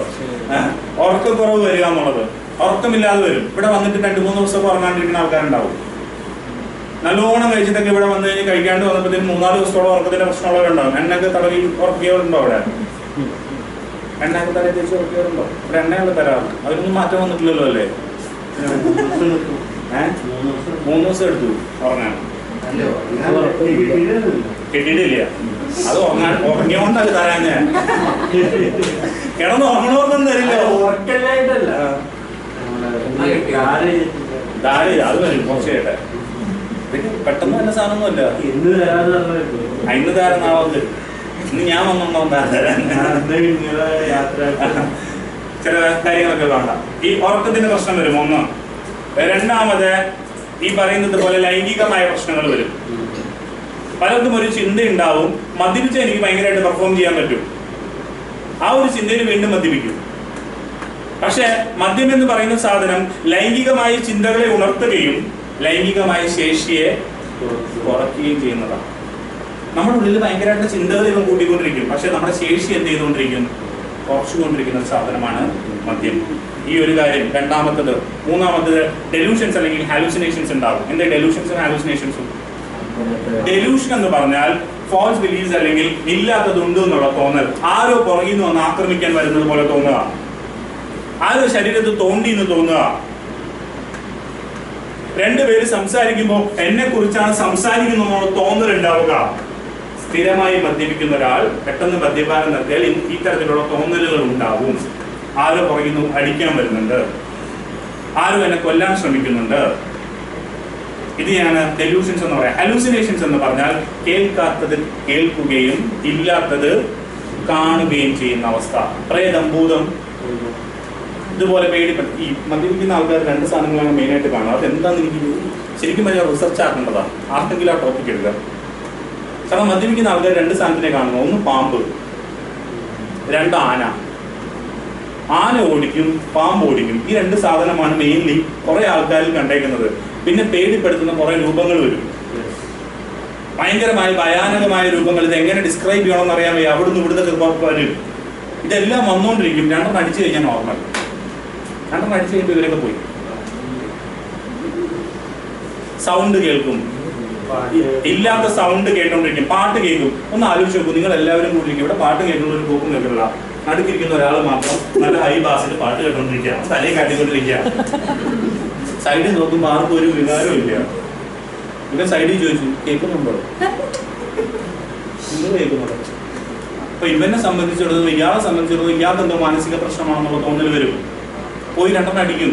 എല്ലാം ഒരു കുഴപ്പമില്ല, സൗണ്ടും ഇല്ല, ജീവിതം കരയുന്നില്ല, പാട്ടും കേൾക്കുന്നില്ല, സിനിമയും കാണുന്നില്ല, ഒന്നുമില്ല. സ്വാഭാവികമായി ഇയാളുടെ മനസ്സിനുള്ളിൽ ചിന്ത വരും, മദ്യപിക്കാത്തപ്പോൾ എനിക്കെന്തോ പ്രശ്നമുണ്ട്, മദ്യപിച്ച് കഴിയുമ്പോഴാണ് ഞാൻ നോർമലാവുക. ഇതാണ് പിന്മാറ്റ ലക്ഷണങ്ങൾ നിങ്ങളെ കൊണ്ട് ചെയ്യുക. ഈ പിന്മാറ്റ ലക്ഷണങ്ങൾ വന്നു കഴിഞ്ഞാൽ വീണ്ടും എന്ത് ചെയ്യും? പിന്മാറ്റ ലക്ഷണങ്ങൾ വന്നാൽ എന്താ ചെയ്യുക? ഇവിടെ എന്താ ചെയ്യുക? ഇവിടെ വന്ന ആദ്യത്തെ ദിവസം പിന്മാറ്റ ലക്ഷണങ്ങൾ ഉണ്ടാകുമ്പോൾ എന്താ ചെയ്യുക? ഇവിടെ നിൽക്കുന്ന ആളുകളുടെ പുറകെ നടക്കും. എന്തിനാ? അത് ഏതറ്റം വരെ പോകും. ഇപ്പൊ ആരാ ഇതിന്റെ പുറകെ? പ്രവീൺചേട്ടനാണോ ചാർജ്? പ്രവീൺചേട്ടന്റെ പുറകെ നടക്കും. എന്താ? 2 കിട്ടാൻ വേണ്ടി. സ്വാഭാവികമായും തിരിച്ച് എതിലേക്ക് വന്നു, മദ്യത്തെ കുറിച്ചുള്ള ചിന്തയിലേക്ക് വന്നു. ചിന്ത വന്നു കഴിഞ്ഞാൽ എന്ത് ചെയ്യും? മദ്യം വാങ്ങിക്കും. മദ്യം വാങ്ങിച്ചു കഴിഞ്ഞാൽ എന്ത് ചെയ്യും? വെച്ചോണ്ടിരിക്കുവോ? കുടിക്കും. കുടിച്ചു തുടങ്ങിയാൽ എന്ത് സംഭവിക്കും? അളവ് കൂടും. അളവ് കൂടിയാൽ എന്ത് സംഭവിക്കും? ഫിറ്റ് ആവും. ഫിറ്റായി കഴിയുമ്പോൾ വീട്ടിലും നാട്ടിലൊക്കെ എന്തുണ്ടാവും? പ്രശ്നങ്ങൾ ഉണ്ടാവും. പ്രശ്നങ്ങൾ ഉണ്ടായി കഴിയുമ്പോൾ എന്ത് ശ്രമിക്കും? നിർത്താൻ ശ്രമിക്കും. നിർത്താൻ ശ്രമിക്കുമ്പോൾ എന്തുണ്ടാവും? പിന്മാറ്റ ലക്ഷണങ്ങൾ അഥവാ വിഡ്രോവൽ സിംറ്റംസ് ഉണ്ടാവും. വിഡ്രോവൽ സിംറ്റംസ് ഉണ്ടാകുമ്പോൾ എന്തുണ്ടാവും? വീണ്ടും മദ്യപിക്കാനുള്ള ചിന്തയുണ്ടാവും. എവിടെ കിടന്നായി കറങ്ങിക്കൊണ്ടിരിക്കുന്നത്? ഈ വട്ടത്തിനുള്ളിൽ തന്നെ കിടന്ന് കറങ്ങിക്കൊണ്ടിരിക്കുന്നത് കൊണ്ടാണ് നിങ്ങൾക്ക് എന്തുണ്ട് എന്ന് പറയുന്നത്. ആൽക്കഹോളിസം അല്ലെങ്കിൽ മദ്യാസക്തി എന്ന് പറയുന്ന അസുഖമുണ്ട്.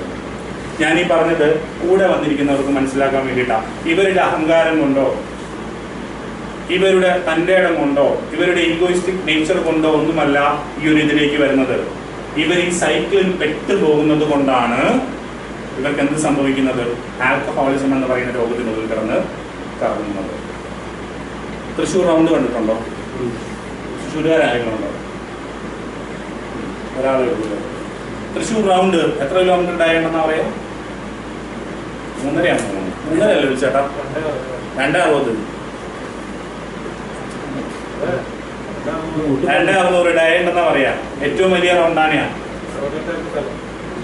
കുറെ കട്ടിങ്സ്. ആ റൗണ്ടിനുള്ളില് ഒരുപാട് റോഡുകൾ പുറത്തേക്ക് പോകുന്നുണ്ട്. എറണാകുളം, പാലക്കാട്, ഷൊർണൂർ, മറ്റങ്ങട് ഇങ്ങോട്ട് എന്നൊക്കെ പറഞ്ഞിട്ട് കുറെ റോഡുകൾ പുറത്തേക്ക് പോകുന്നുണ്ട്. അതിൽ അറിയാൻ വയ്യാത്തവനെ വന്ന് കയറി കഴിഞ്ഞാൽ, അറിയാൻ വയ്യാത്ത ഒരാള് തൃശ്ശൂർ റൗണ്ടിൽ വന്ന് കയറി കഴിഞ്ഞാൽ, ഇപ്പൊ പിന്നെയും ബോർഡ് വെച്ചിട്ടുണ്ട്, ഒരു 5-6 കൊല്ലം മുന്നേ ആണെന്നുണ്ടെങ്കിൽ ഗൂഗിൾ മാപ്പിൽ അമ്മച്ചി പറഞ്ഞാൽ പോലും അതിൻ്റെ അകത്ത് പുറത്തിറങ്ങാൻ കുറച്ച് നേരം കിടന്ന് കറങ്ങേണ്ടി വരും. രാഗം തിയേറ്ററൊക്കെ 4-5 പ്രാവശ്യം കാണും. അപ്പൊ അത് നമ്മള് കണ്ടന്നെ കാണുന്ന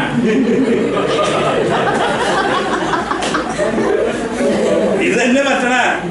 ഈ റൗണ്ട് അടിക്കാൻ അറിയാൻ വയ്യ. നമ്മളെ സംബന്ധിച്ചിടത്തോളം നമ്മൾ കഴിവുകളെ നമുക്ക് കഴിവുകൾ ഉണ്ട് എന്ന് പറയുന്ന പോലെ നമ്മുടെ കഴിവ് കേടുകളെ നമ്മൾ എന്ത് ചെയ്യണം? അക്സെപ്റ്റ് ചെയ്യണം. നമ്മളെ സംബന്ധിച്ചിടത്തോളം മദ്യപിക്കാൻ അല്ലെങ്കിൽ കൺട്രോൾ ചെയ്ത് കഴിക്കാനുള്ള കഴിവ് നമുക്ക് ഇല്ല. നമുക്കിത് അറിയാൻ വയ്യാത്ത പരിപാടിയാണ്. അറിയാവുന്ന ആൾക്കാരൊക്കെ ഡീസൻ്റായി മദ്യപിച്ചിട്ട് പോകുന്നുണ്ട്, അവർ പൊക്കോട്ടെ. നമ്മളെ സംബന്ധിച്ചിടത്തോളം ഇത് അറിയാൻ വയ്യാത്തൊരു പരിപാടിയാണ്. നിയന്ത്രിച്ച് കുടിക്കുക എന്ന് പറയുന്നത് നമുക്ക് പറഞ്ഞിട്ടുള്ള പരിപാടിയല്ല. ഒരിക്കൽ നിയന്ത്രിച്ച് കുടിക്കാനുള്ള കഴിവ് നഷ്ടപ്പെട്ടിട്ടുണ്ടെങ്കിൽ പിന്നെ ഒരിക്കലും അത് തിരിച്ചു കിട്ടുകയും ഇല്ല. അറിയാൻ വയ്യാത്ത ഒരാൾ തൃശ്ശൂർ റൗണ്ടിൽ കയറി കഴിഞ്ഞാൽ അവനിങ്ങനെ ഇതിൻ്റെ അകത്ത് കിടന്ന് കറങ്ങിക്കൊണ്ടേയിരിക്കും. കുറെ സുഹൃത്തുക്കൾ ഒരുമിച്ചാണ് ചിന്തിച്ചത് അല്ലേ? നിങ്ങൾ കഴിക്കുന്ന ഒരു റൗണ്ട് സർക്കിൾ എടുക്കുക. നിങ്ങൾ കുറെ ഫ്രണ്ട്സ് ചേർന്നിട്ടല്ലേ ചിന്തിച്ചത് മദ്യപിക്കാനുള്ളത്? ഒരെണ്ണം മേടിക്കാനുള്ളത് ചിന്തിച്ചത് ഒരുപാട് പേര് ചേർന്നിട്ടാണ്. വാങ്ങിച്ചത് ഒരുപാട് പേര് ചേർന്നപ്പോഴാണ്. കഴിച്ചു തുടങ്ങിയപ്പോഴും ഒരുപാട് പേരുണ്ടായിരുന്നു. അവരൊക്കെ ഇപ്പോഴും ഡീലർഷിപ്പ് സെന്ററുണ്ടോ? അവരൊക്കെ അവരവരുടേതായ റോഡുകൾ വന്നപ്പോ ഇറങ്ങിപ്പോയവരാണ്. നിങ്ങൾ ആ സർക്കിളിൽ കിടന്ന് പിന്നെയും കറങ്ങിക്കൊണ്ടിരിക്കുക. ഇതിൽ നിന്ന് ഒരുപാട് സ്ഥലത്ത് റോഡുകൾ പുറത്തേക്കുണ്ടായിരുന്നു. വാങ്ങിക്കുന്നിടത്ത് പുറത്തു പോകാമായിരുന്നു. കഴിക്കാൻ തുടങ്ങിയപ്പോൾ കഴിച്ചു കഴിഞ്ഞപ്പോൾ തന്നെ 2 കഴിച്ചു കഴിഞ്ഞാൽ പുറത്തേക്ക് പോകാമായിരുന്നു. അളവ് കൂടുന്നതിന് മുന്നേ പുറത്തേക്ക് പോകാമായിരുന്നു. ഇവിടെ വെച്ച് ഒരിടത്തും പുറത്തേക്ക് പോകാൻ നിങ്ങളെ കൊണ്ട് സാധിക്കില്ല. കാരണം നിങ്ങൾക്ക് അറിയാൻ വയ്യാത്ത പരിപാടിയാണ്, അല്ലെങ്കിൽ അറിയാൻ വയ്യാത്ത റൂട്ടാണ് എന്ത് ഈ തൃശ്ശൂർ റൗണ്ട്. അതിനുള്ളിൽ കയറിയാൽ കിടന്ന് കറങ്ങുക മാത്രമേ ഉള്ളൂ. ഈ കറങ്ങുന്നതിൽ നിന്ന് രക്ഷപ്പെടണമെന്നുണ്ടെങ്കിൽ പുറത്തെന്തെങ്കിലും നിന്നുള്ള ഒരു സപ്പോർട്ട് ആവശ്യമാണ്. ഒരു പ്രൊഫഷണൽ സപ്പോർട്ട് നിങ്ങൾക്ക് ആവശ്യമാണ്. നിങ്ങൾ മദ്യപിച്ചു തുടങ്ങിയപ്പോൾ എപ്പോഴെങ്കിലും ആലോചിച്ചു ഞാൻ ഈ സർക്കിളിൽ കിടന്ന് കറങ്ങുന്നു, ഞാൻ ഈ സർക്കിളിൽ കിടന്ന് കറങ്ങിക്കൊണ്ടിരിക്കുന്നതുകൊണ്ടാണ് ഞാൻ വീണ്ടും മദ്യപിക്കുന്നതെന്ന് നിങ്ങൾക്ക് ഒരു തിരിച്ചറിവുണ്ടായിരുന്നോ? ഇപ്പൊ ആ ഒരു തിരിച്ചറിവ് വന്നില്ലേ? അതെന്തുകൊണ്ടാണ്? പുറത്തിറങ്ങി നിങ്ങൾ പ്രൊഫഷണൽ ആയിട്ടുള്ള ഒരു സപ്പോർട്ട് എടുത്തത് കൊണ്ടാണ്. ഇതിൽ നിന്ന് പുറത്തിറങ്ങാൻ, പുറത്ത് നിങ്ങളെ കൊണ്ടുപോകാനായിട്ട് ഞങ്ങളെ കൊണ്ട് സാധിക്കും. പുറത്ത് കൊണ്ട് നിർത്താനേ പറ്റുള്ളൂ. വീണ്ടും ഓടി അതിൻ്റെ അകത്ത് കയറി കഴിഞ്ഞാൽ ഞങ്ങൾക്ക് ഇതിനകത്തുള്ള വഴിയൊക്കെ കാണിച്ച് വേണേ കൂടെ കയറി വണ്ടി ഇരുന്ന് ലെഫ്റ്റും റൈറ്റ് ഒക്കെ പറഞ്ഞേക്ക് ആ റോഡ് കാണിച്ച് പുറത്തേക്ക് ഇറക്കി തരാം. വീണ്ടും കറങ്ങി തിരിഞ്ഞ് ആ റൗണ്ടിൽ പോയി കഴിഞ്ഞാൽ വീണ്ടും അതിൻ്റെ അകത്ത് കിടന്ന് കറങ്ങാനേ പറ്റുള്ളൂ. ഇനി മദ്യം നിങ്ങളുടെ ചിന്തയിൽ വരുമ്പോഴേക്കും ആദ്യം ചിന്തിക്കേണ്ട കാര്യം എന്താണെന്നറിയാവോ? തൃശ്ശൂർ റൗണ്ട് ചിന്തിച്ചാലും മതി. ആദ്യം ചിന്തിക്കേണ്ടത് ഞാൻ ആ സൈക്കിളിൽ കയറാൻ പോവുകയാണ്. ആ സൈക്കിളിൽ കയറിയാൽ എനിക്ക് രക്ഷപ്പെടൽ നടക്കില്ല. ഞാൻ അതിൻ്റെ അകത്ത് കിടന്ന് കറങ്ങിയേ നടക്കുള്ളൂ. മദ്യത്തെ ചിന്തയിൽ നിന്ന് വെച്ച് തന്നെ ബ്ലോക്ക് ചെയ്ത് നോക്കിയേ. ആ ചിന്ത എന്ന് പറയുന്ന സാധനത്തിൽ നിന്ന് തന്നെ പുറത്തേക്ക് വന്നു കഴിഞ്ഞാൽ ഈ പാട് വല്ലതും ഉണ്ടോ? മദ്യത്തെ കുറിച്ച് ചിന്തിക്കുമ്പോൾ തന്നെ മദ്യത്തിന് ഇത്രത്തോളം എഫക്റ്റുകൾ ഉണ്ട്. ഞാൻ ആ സൈക്കിളിൽ കയറാൻ പോവുകയാ, കയറി കഴിഞ്ഞാൽ എനിക്ക് പ്രശ്നം ഉണ്ടാവും, ഇതിൻ്റെ എനിക്ക് പുറത്തേക്ക് ഇറങ്ങാനായിട്ട് പറ്റില്ല എന്നുള്ള ചിന്ത നിങ്ങൾക്ക് നിങ്ങളുടെ മദ്യപാനം എന്നുള്ള ചിന്തയെ ബ്ലോക്ക് ചെയ്യാനായിട്ട് സാധിക്കും അല്ലേ? ഇപ്പൊ നിങ്ങളുടെ ഉള്ളിൽ ആ ചിന്തയില്ലേ? വീണ്ടും മദ്യപിച്ചു കഴിഞ്ഞാൽ ഞാൻ ഇതിൻ്റെ അകത്തില്ലേ? വീണ്ടും മദ്യപിച്ചു കഴിഞ്ഞാൽ ഞാൻ ഇതിൻ്റെ അകത്ത് പെട്ടുപോകുന്നു. മദ്യപിക്കണമെന്നുള്ള ചിന്തയില്ല. ഞാനിവിടെ അരമണിക്കൂറൊക്കെ അല്ല, ചിന്ത എപ്പോഴും ഉണ്ടാവുക വെച്ചാൽ, ഒന്ന് നിങ്ങളെ സംബന്ധിച്ച് മനുഷ്യന്റെ മനസ്സാണ്. നമ്മളെ സംബന്ധിച്ചിടത്തോളം ടെൻഷൻ അടിക്കുന്ന സമയത്ത് നമുക്ക് ഈ ചിന്ത വരാം. അതിനാ നിങ്ങൾ ഈ പറയുന്നത് പോലെ കൂടെയുള്ള ആൾക്കാരെ കൂടെ നമ്മൾ ട്രീറ്റ് ചെയ്യുന്നത് എന്തിനാണെന്നറിയാവോ? കാരണം ഇവരെ ഹാൻഡിൽ ചെയ്യാനും ഒരു വേ ഓഫ് രീതിയുണ്ട്. ഇവർക്ക് ദേഷ്യം വരികയാണെന്ന് നമുക്ക് മനസ്സിലായി കഴിഞ്ഞാൽ നമ്മൾ അവരെ ആ രീതിയിൽ ഹാൻഡിൽ ചെയ്യണം. ഓരോരുത്തരുടെ ക്യാരക്ടർ അനുസരിച്ചാണ്. ഇപ്പൊ ടെൻഷൻ ഉള്ള ഒരാൾ, അത് സ്ട്രെസ് മാനേജ്മെന്റ് വേറെ ടെക്നിക്സ് ഉണ്ട്, അത് വേറെ രീതിയിലാണ്. ഞാൻ അത് ക്ലാസ് എടുക്കാൻ പോകുന്നുണ്ടെങ്കിൽ വേറൊരു ക്ലാസ് ആണ്. സ്ട്രെസ് മാനേജ്മെന്റ് ഉണ്ട്. ഒരാൾ സ്ട്രെസ്ഡ് ഔട്ട് ആയിരിക്കുമ്പോൾ അയാളെ എങ്ങനെ നമ്മൾ ഹാൻഡിൽ ചെയ്യണം, അയാൾ ദേഷ്യത്തിലിരിക്കുമ്പോൾ അയാളെ എങ്ങനെ നമ്മൾ ഹാൻഡിൽ ചെയ്യണം. ഈ നമ്മൾ ഹോൾട്ട് എന്ന് പറയും. മദ്യപിക്കാനുള്ള ചിന്ത വരുന്നത് ഒന്ന് വിശന്നിരിക്കുമ്പോഴാണ് ഹോൾട്ട്, HALT. ഹങ്കർ വിശപ്പ്, അതായത് എംറ്റി ആയിട്ടുള്ളൊരു സ്റ്റൊമക്ക് മദ്യത്തിന് എപ്പോഴും ചോദിച്ചുകൊണ്ടിരിക്കും. ഒരു കല്യാണ വീട്ടിൽ പോവാ, ആദ്യം ഭക്ഷണം കഴിച്ചു കഴിഞ്ഞാൽ നമുക്ക് അടിക്കാനുള്ള ഒരു തോന്നൽ ഉണ്ടാവുമോ? വയറ് നിറച്ച് ഭക്ഷണം കഴിച്ചു കഴിഞ്ഞാൽ അടിക്കാനുള്ള തോന്നൽ ഉണ്ടാവില്ല. എംറ്റി ആയിട്ടുള്ള സ്റ്റൊമക്ക്, കാലിയായ വയറ് എപ്പോഴും മദ്യം ചോദിക്കും. 2 ആങ്കർ, ദേഷ്യം. ഭയങ്കരമായി ദേഷ്യപ്പെട്ടിരിക്കുന്ന ഒരാൾ സ്വാഭാവികമായിട്ട് എന്തുണ്ടാവും? മദ്യപാനം എന്നുള്ള ചിന്ത ഉണ്ടാവും. 3 L, ലോൺലിനെസ് അല്ലെങ്കിൽ ഒറ്റപ്പെടൽ, ഒറ്റയ്ക്കിരിക്കുന്ന അവസ്ഥ. ജോലി സ്ഥലങ്ങളിൽ നിന്ന് പലയിടത്തായി ജോലി ചെയ്യുന്നു, വീട്ടിൽ ആരുമില്ലാതെ ഒറ്റയ്ക്കിരിക്കുന്ന അവസ്ഥ. സ്വാഭാവികമായും വെറുതെ ഇരിക്കുമല്ലേ, ഒരെണ്ണം കഴിക്കാമെന്നുള്ള ചിന്ത വരും. 4ാമത്തെ T, ടയർഡ്നെസ്. ശരീരത്തിന് ക്ഷീണം ഉണ്ടാകുമ്പോൾ മദ്യപിക്കാനുള്ള ചിന്ത ഉണ്ടാകും. ഹോൾട്ട് എന്ന് പറയുക, HALT. ഹങ്കർ, വിശപ്പ്. ആങ്കർ, ദേഷ്യം. ലോൺലെസ് അല്ലെങ്കിൽ ഒറ്റപ്പെടൽ. അവസാനത്തെ എന്താ? T, tiredness. ഈ 4 അവസ്ഥകളെയും നിങ്ങൾക്ക് നല്ല വൃത്തിയായി ഹാൻഡിൽ ചെയ്യാൻ പറ്റുമെന്നുണ്ടെങ്കിൽ നിങ്ങൾക്ക് മദ്യപിക്കാനുള്ളൊരു ചിന്ത വരും. അത് വേറെ ക്ലാസ്സുകൾ, ഇതുപോലെ ഹാൻഡിൽ ചെയ്യേണ്ടത് എങ്ങനെയാണെന്ന് നമ്മൾ വീണ്ടും ഡീറ്റെയിൽ ആയിട്ട് പറയും. ഓക്കെ, ഈ ചിന്തകളിലൂടെ കടന്നു പോകുമ്പോൾ ആ ചിന്തകളിൽ നിന്ന് തന്നെ എന്ത് കട്ട് ചെയ്യണം? മദ്യം കട്ട് ചെയ്യണം. കുറെ നാൾ അങ്ങനെ പോയി കഴിയുമ്പോഴേക്കും സ്വാഭാവികമായി ഈ സാധനം ഉണ്ടാവില്ല. കുറെ നാൾ നമ്മൾ ഈ സിറ്റുവേഷൻസിലൂടെ ഇതിനെ ഹാൻഡിൽ ചെയ്ത് പോയി കഴിഞ്ഞാൽ പിന്നെ നമുക്ക് ഈ സാധനത്തെ കുറിച്ച് ചിന്തിക്കാനേ സമയം ഉണ്ടാവില്ല. ഞങ്ങൾ ഇവിടുന്ന് തന്നുവിടുന്ന ഒരു കൈക്കുഞ്ഞിനെയാണ് ഞാൻ എപ്പോഴും പറയുന്നത്. 21 ദിവസം കഴിഞ്ഞ് നിങ്ങളുടെ കൂടെ തന്നുവിടുന്ന ഒരു കൈക്കുഞ്ഞിനെയാണ്. അതിനെ ഹാൻഡിൽ ചെയ്യേണ്ടത് ആരാ?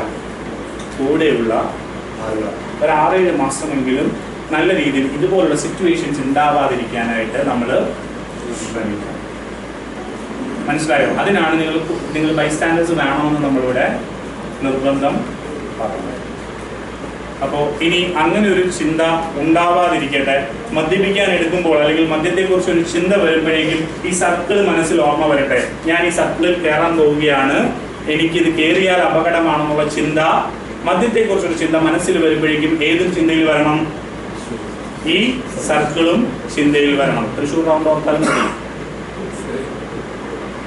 അത് വരിക, കേറിയാൽ അപകടമാണ്. മദ്യാസക്തി രോഗമുള്ളവർക്ക് സംബന്ധിച്ചിടത്തോളം കൂടെയുള്ള സുഹൃത്തുക്കൾ പറയും, 2 കഴിക്കാതെ അതിന് കുഴപ്പമൊന്നുമില്ല, ഈ ഓവറായി പോയത് കൊണ്ടാണ് പ്രശ്നം. 2 കഴിക്കുന്ന ഞങ്ങളൊക്കെ ഇങ്ങനെ നിൽക്കുന്നില്ലേ? കേട്ടുപോയി പെട്ടുപോകരുത്. കാരണം എനിക്ക് എന്ത് അസുഖമുള്ള ഒരാളാണ്? ആൽക്കഹോളിസം എന്ന് പറയുന്ന അസുഖമുള്ള ഒരാളാണ്. എന്നെ കൊണ്ട് 1 പെഗിലോ 2 പെഗിലോ നിർത്താൻ പറ്റില്ല. ഒരെണ്ണം ഞാൻ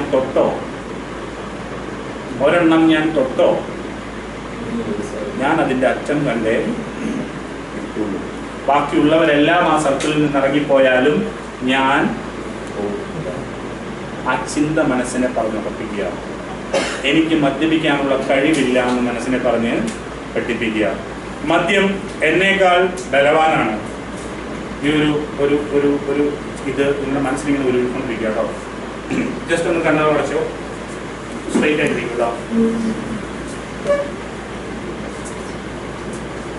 ഞാൻ പറയുന്നത് മനസ്സിലൊന്ന് പറയുക. മദ്യം എന്നേക്കാൾ ബലവാനാണ്. ഞാൻ പലപ്പോഴും അവനുമായി മുട്ടാൻ ശ്രമിച്ചതാണ്. എല്ലാ സമയവും ഞാൻ പരാജയപ്പെട്ടിട്ടേ ഉള്ളൂ. അതുകൊണ്ട് ഇനി മേലാൽ ഞാൻ അവനുമായി മുട്ടാൻ നിൽക്കില്ല. ഒന്നും കൂടെ റിപ്പീറ്റ് ചെയ്യുന്നു. മദ്യം എന്നേക്കാൾ ബലവാനാണ്. ഞാൻ ഒരുപാട് തവണ അവനുമായി മുട്ടാൻ ശ്രമിച്ചതാണ്. എല്ലായ്പ്പോഴും ഞാൻ പരാജയപ്പെട്ടിട്ടേ ഉള്ളൂ. അതുകൊണ്ട് ഇനി മേലാൽ ഞാൻ അവനുമായി മുട്ടാൻ നിൽക്കില്ല. സാവധാനം കണ്ടുകൊണ്ടോ കേട്ടോ. മനസ്സിൽ പറഞ്ഞോ? ഉറപ്പിച്ചോ? ആദ്യം അവനെ വിജയിയായിട്ട് പ്രഖ്യാപിച്ചു വിടുക. അവൻ നിങ്ങളെക്കാൾ ബലവാനാണ്. അവനെ കീഴ്പ്പെടുത്താൻ നോക്കിയാൽ നിങ്ങൾ പരാജയപ്പെടുകയേ ഉള്ളൂ. അതുകൊണ്ട് ഇനി ആ വഴിക്ക് മേലാൽ പോകണ്ട. എല്ലാവർക്കും നല്ലൊരു ജീവിതം ഉണ്ടാവട്ടെ എന്ന് ആശംസിക്കുന്നു. Thank you.